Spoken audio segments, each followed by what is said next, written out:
ကမ္ဘာ့ကျမ်းမာဆုံးမာဖီးယားဂိုင်းစတာတွေရဲ့ဇာတိဖြစ်လို့တစ်ဖက်မှာလည်းကမ္ဘာ့တိုးတက်ဆုံးနည်းပညာတွေပိုင်ဆိုင်ထားတဲ့နိုင်ငံအဲ့ဒါကတော့အီတလီပါ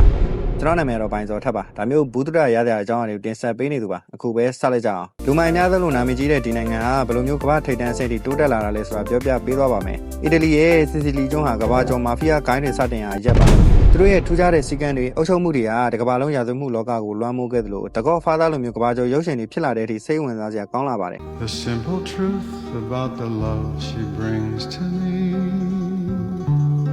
ဒါပေမဲ့လူမိုက်တွေပဲရှိတာမဟုတ်ပါဘူးအီတလီကကမ္ဘာအဆင့်မြင့်ဆုံးအင်ဂျင်နီယာတက်ပညာတွေကိုပိုင်ဆိုင်ထားတာပါအားလုံးကြားတဲ့ Ferrari Lamborghini လိုမျိုးကမ္ဘာအမြင့်ဆုံးနဲ့ဈေးကြီးဆုံးစူပါကားတွေကိုဒီနိုင်ငံကနေပဲထွက်ရှိတာဖြစ်ပါတယ်အီတလီကကမ္ဘာစီးပွားရေးအင်အားအကြီးဆုံး G7 အဖွဲ့ဝင်တနိုင်ငံမှာသူတို့စီမှာ fashion design နဲ့အမှုပညာတွေကတကမ္ဘာလုံးကိုလွှမ်းမိုးထားသလို UNESCO အသိမှတ်ပြုရှေးဟောင်းအမွေအနှစ်တွေအများဆုံးရှိတဲ့နိုင်ငံလည်းဖြစ်ထားပါတယ်ကြောက်စရာကောင်းဆုံးမာဖီးယားတွေနဲ့ခမ်းနားတဲ့စူပါကားတွေဒီလိုဆန့်ကျင်ဘက်အလှတရားတွေရှိနေတဲ့အီတလီကိုသွားလဲကြကြလားဘရာသာတို့ကဒါမျိုးလူမိုက်ပေါ်တဲ့အီတလီနိုင်ငံကိုဂေးနေဆိုရင်တော့မသွားဖို့ကျွန်တော်အကြံပေးချင်ပါတယ်